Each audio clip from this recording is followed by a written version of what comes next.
Okay, thank you for coming our introduction of our confocal system FV-3000. Today's outline we will separate into three parts. First one is hardware. I will introduce the hardware of this system. And the second part is the most important, the application. It means what can we do? What experiment we can do with this system? And the third part, the last part is analysis. For example, if you acquire a confocal image, the more important is how can we acquire the meaningful data from this image. So we have to use our different software together. For example, the measurement of the area or light or fluorescent intensity with this software. Okay, so here I will show you the hardware. As you may know, a complete confocal system including 4 parts.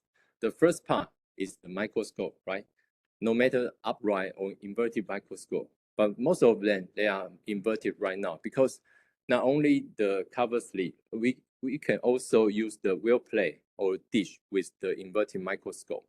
And the second and third part is the scanner and the detector. And the final part is the laser as our excitation light source, right? So they are no matter which brand, no matter which confocal system, they all include these 4 parts: microscope, scanner, detector, and the laser light source. Okay. So I will introduce the motorized inverted microscope first. Here we use a IS-83 fully motorized microscope that we can use the eyepiece to observe the epifluorescent and DIC image.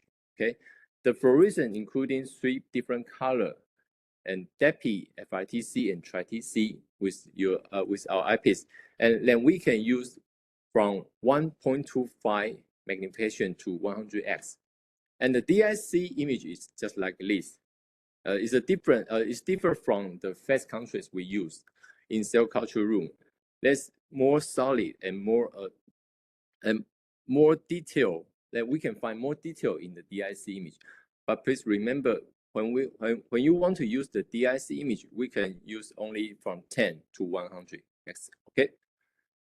And the second part is the objective, and it's also the most important part of our microscope system, right? No matter which microscope system, that I will show you. Here we have the 4S, 10S, 40S air dry lens. You don't have to use any immersion solution.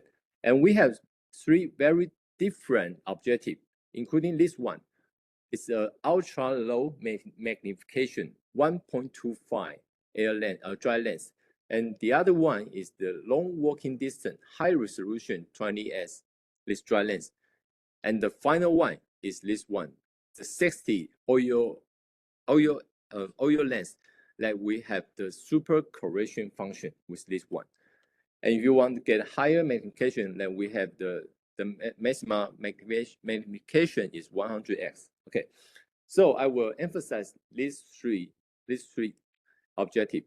The first one is, why do we need an ultra low magnification lens? For example, if you have a mouse brain in convention confocal microscope, you can only use 10x. The lowest magnification is 10x, right? So if you want to acquire the whole mouse brain, you have to stitch up to 30 or 40 images to get a whole mouse brain. However, with this 1.25s, you can use just 2. You can just use only 2 images. You can acquire the full mouse brain. This image, and this image can also we can use this image just like a Google Map, because we have the motorized stage. So if after 1.25s, you can change to 10 or 20s.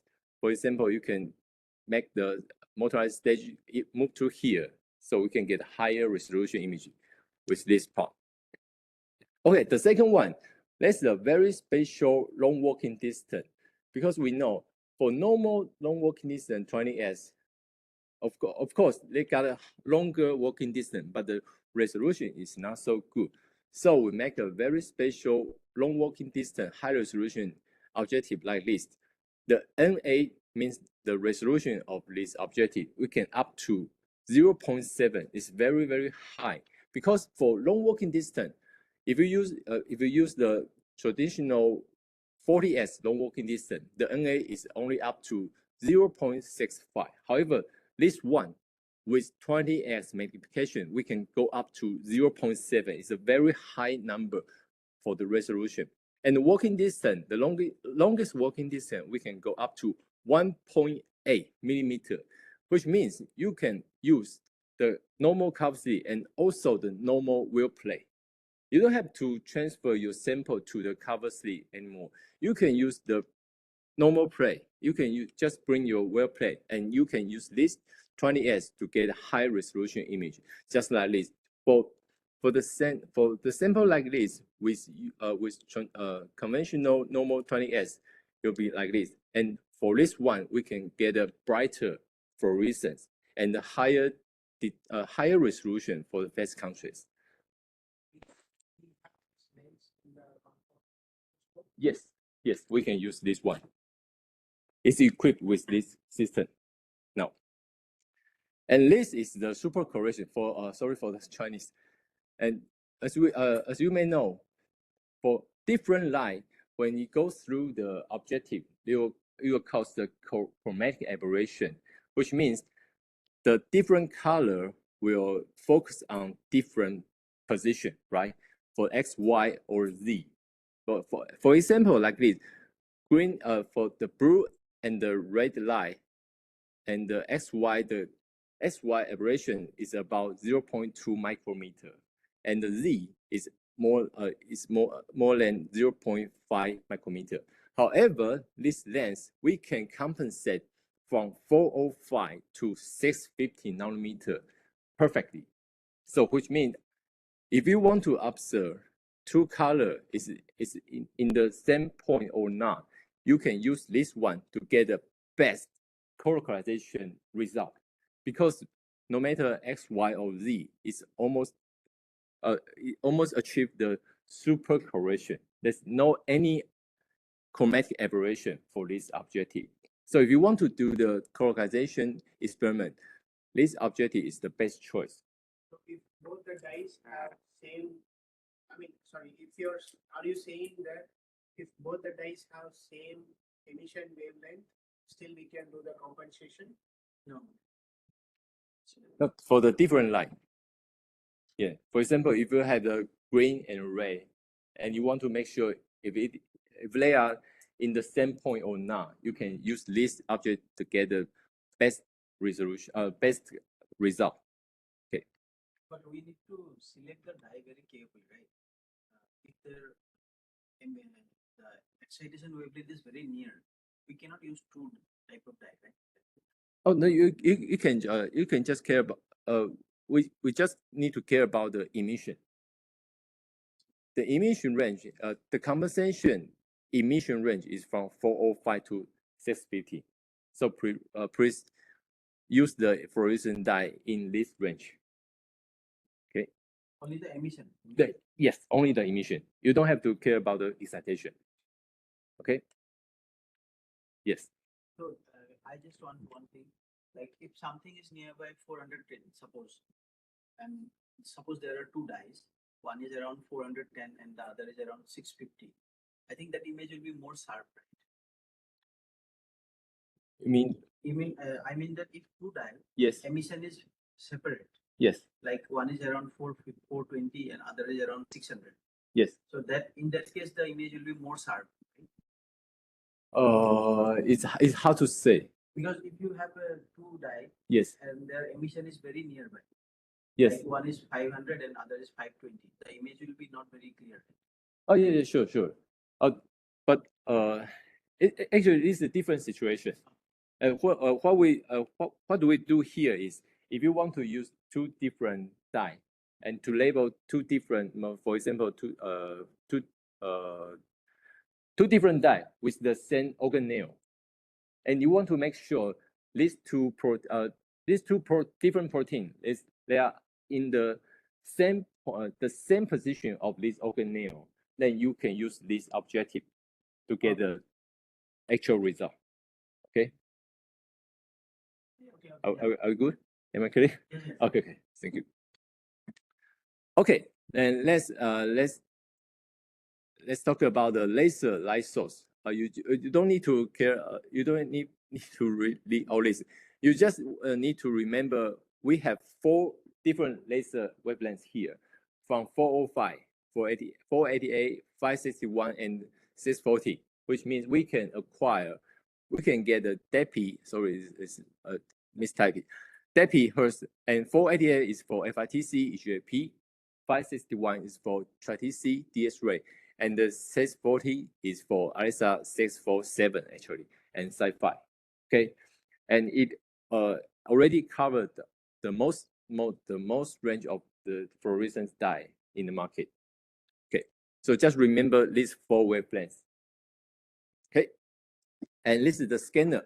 The maximum size we can acquire up to 4K by 4K, and the maximum speed is 60 frames per second, and we can rotate the scanner angle freely, and the zoom is from 1 to 50x.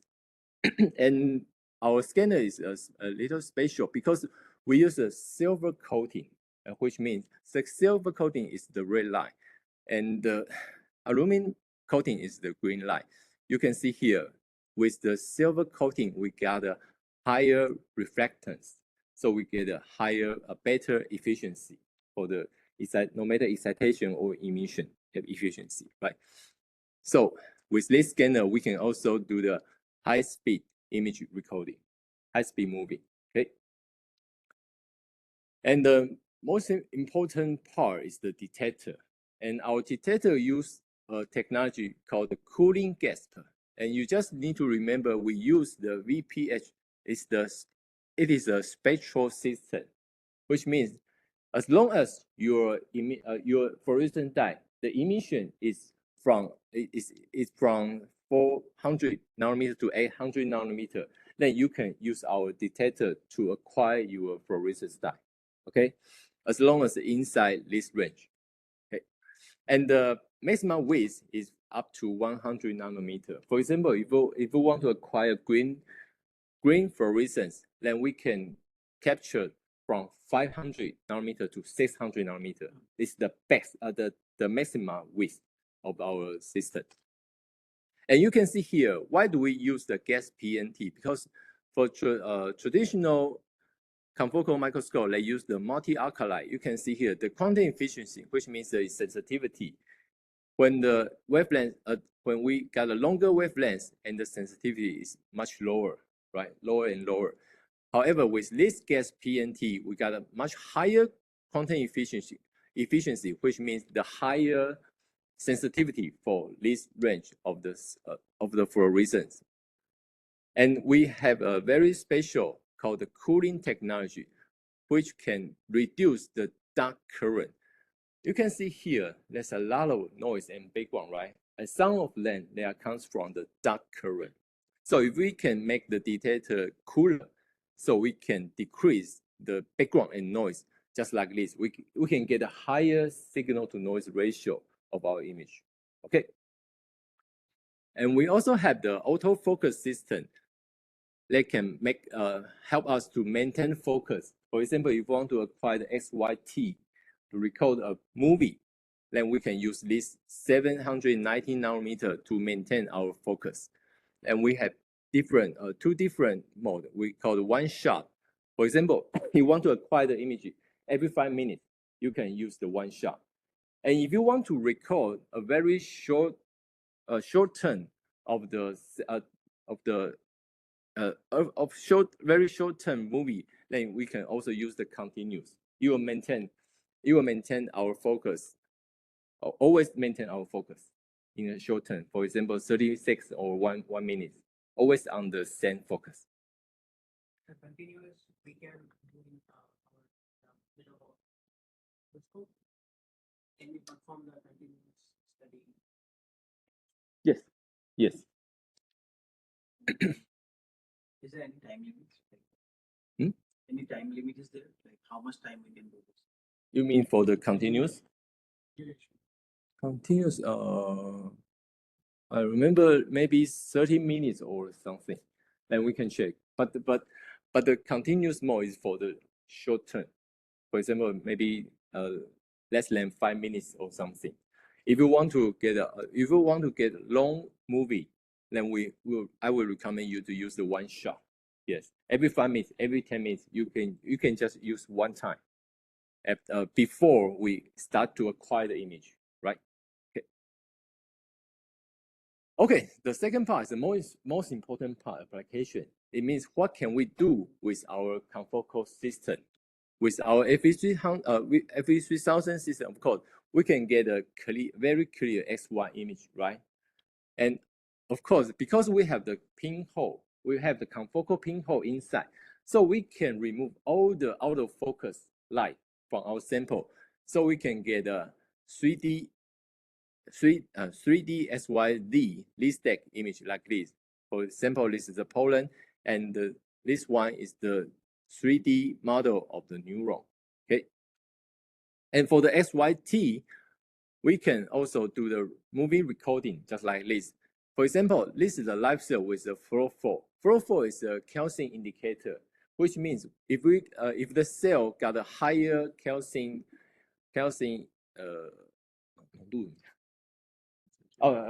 higher calcium concentration, and the fluorescence will become brighter, just like this. Then this is continuous recording for about 15 minutes, like this. And this is a very interesting experiment called the ADCC, antibody-dependent cellular cytotoxicity, which means we can use the red antibody to label on the cancer cell. And you can later you will see the immune cell. They will attack. You will recognize all this antibody, right? Then we'll start attack this cancer cell, and we put the DAPI dye in the median. So you can see here, after the cancer cell was attacked by the immune cell, the cell membrane will break, right? So the median will inside the cancer cell, and you can see the nuclear become blue. Okay, like this. The green one is the immune cell, maybe an NK cell or something, and will attack all these cancer cells. And you can see here, once the cancer cell was attacked by the immune cell, the median will flow inside, right? So you can see, so we can see the nuclei become blue like this. Although this is just maybe 10 seconds movie, right? But actually, we already record this cell line for 6 hours. So that's why we need a autofocus system to maintain always the same focal plane. Okay, we also got a motorized stage, so we can do the staging. For example, we use the 60 oil lens to get a very high resolution of stage image. And there's one very interesting part called the FROP. It's called the fluorescent recovery after photo bleaching. Because we know the fluorescent protein, it can move freely inside the cell, right? So when we use the high intensity laser to bleach all this part, then we can see the intensity will become completely dark, then recover gradually with other part of the fluorescent protein. Okay. And we also got a super resolution module with this system. Then we call the FV-OSR. It means Olympus super resolution. You can just remember with this super resolution module, the resolution we can down to 120 nanometer, and we don't have to use any special dye. And the depth we can up to 100 micrometer with our super resolution module. Okay, this is the second part of the application with this system. The final part is the analysis. We have here we have 2 different software. One is called the cell sense dimension. For example, if you acquire a XY image like this, then we can use this cell sense to get the area, perimeter, fluorescence intensity for every nuclei for just 2 or 3 clicks. Then we can get all the data for every single nuclei like this with the cell sense dimension software. And also you can use, we have the colocalization module inside this software, which means I just said we have the super correlation 60S objective, right? So if you want to determine whether two fluorescent proteins they are behave at the same point, then you can use this colocalization module to get the best and the actual result of the colocalization experiment. And also we can, if you want to do the FRET, which means fluorescent resonant energy transfer and fluorescent recovery after photoablation analysis, we all have the module to analyze this different experiment. Okay. And the final part is very interesting that we call the deconvolution. For example, if you get a XY lead stack image from other epifluorescent protein, epifluorescent microscope, then you can use the deconvolution to improve the signal to noise ratio and the resolution, just like this. For example, this is the image from normal epifluorescent microscope, so it's very blurred, right? Because all the fluorescent from up to down from this cell will come to the detector or the camera. However, after deconvolution, then we can get the result like this, much clearer, and remove all of the background and noise. Then we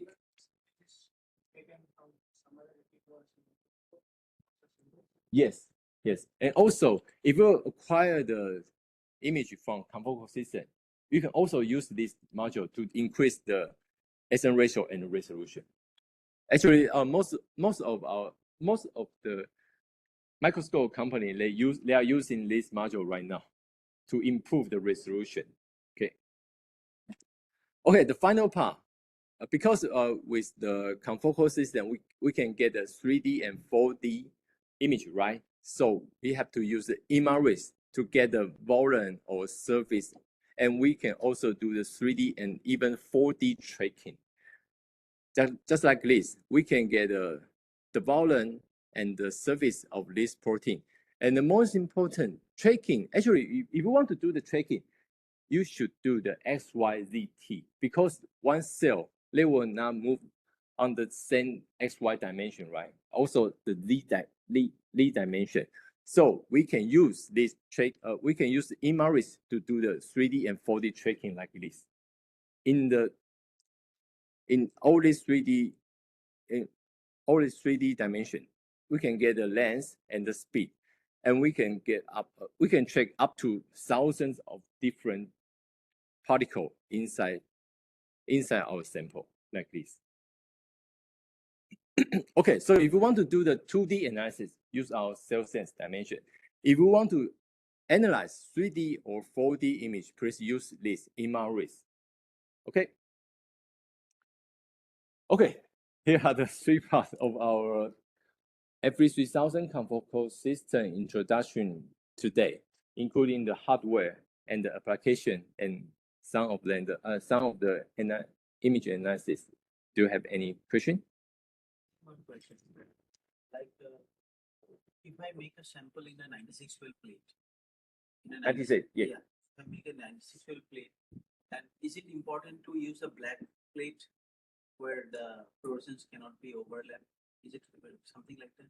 Or I can use a transparent plate? Actually, you can use the transparent because we have the dark room here.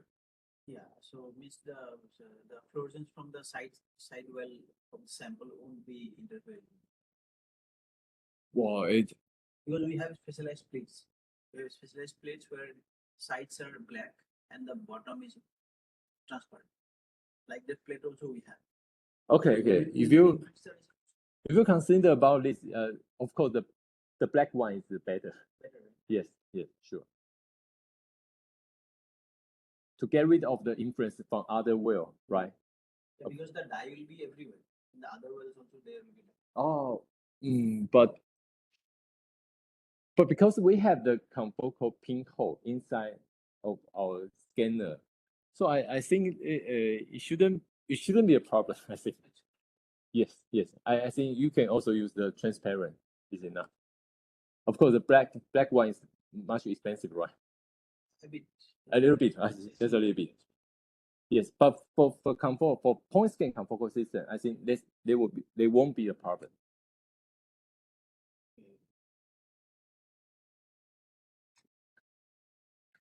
Is there any principle when selecting the die? Suppose I want to have two different die for one sample. So is there any rule that what type of die we should select, that their emission wavelength should be different far apart? Is it Yes. like that? Emission range, the farther the better. Farther is better. Yes, farther is better. For example, if you use the DEPI and the sci-fi, that's the best combination. Of course, depends on the situation of your sample.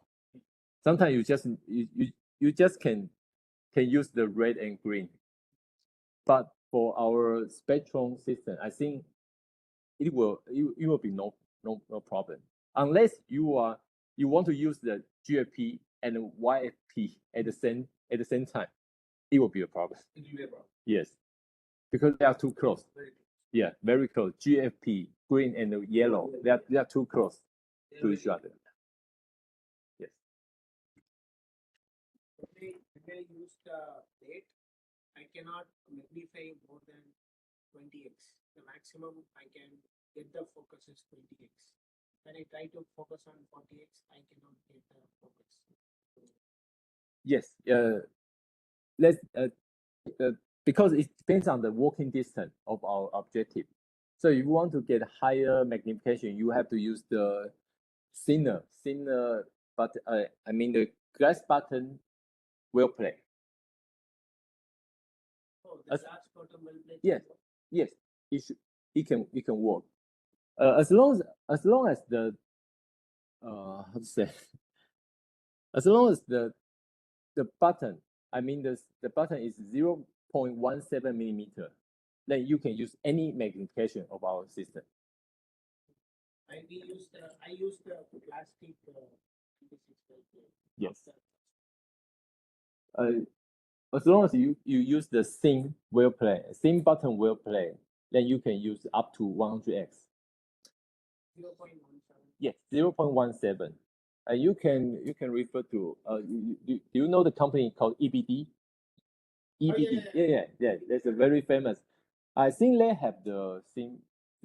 They have same button well play, right? Same, but the bottom is in the baseline, right? It's not like something like that. Means the well will be flat, right? Yeah, sure. And the same button means the thickness of the well plane, the button is 0.17 millimeter. Is it same bottom? What do you mention? Thickness, thin. Thin bottom. Thin button, yeah, THIN, thin. Because normal well plane, the thickness of the well plane is 1 millimeter. It's too thick, right? So we have to use thin button well plane. Thickness is 0.17. Yes, 0.17 So we millimeter. can buy this from the ABD. Yes, I believe so. Okay. If we use this, we can go higher magnification. Yeah, you can go up to 100x also. So by the way, ABD has two types of button. They have either a glass button or they have a specialized polymer button. But that one also works. Yeah. Which is better? Which is better? I think glass is better, but the polymer type allows some cell can attach to the polymer with some special coating. That we can use for cell culture. Polymer we can use for cell culture. Yeah. But they have different type button and different type of coating, so you can check the coating. And so I have one more question for the Z-axis. So I need to measure the thickness of, for example, I grow biofilm in the sample. So I want to measure the thickness of the biofilm. So Oh, yeah, sure. is it possible? We can do that in our microscope? Yes, yes. But if you want to get a higher magnification, just like we said, you have to use the thin Yes. button Thin well button. placed. Yes. Okay. Okay. Thank you. Okay, thank you for not sleeping. So okay, ready for the hands-on this afternoon. Yes. Okay. Yeah. Thank you so much. Thank Thank you. you.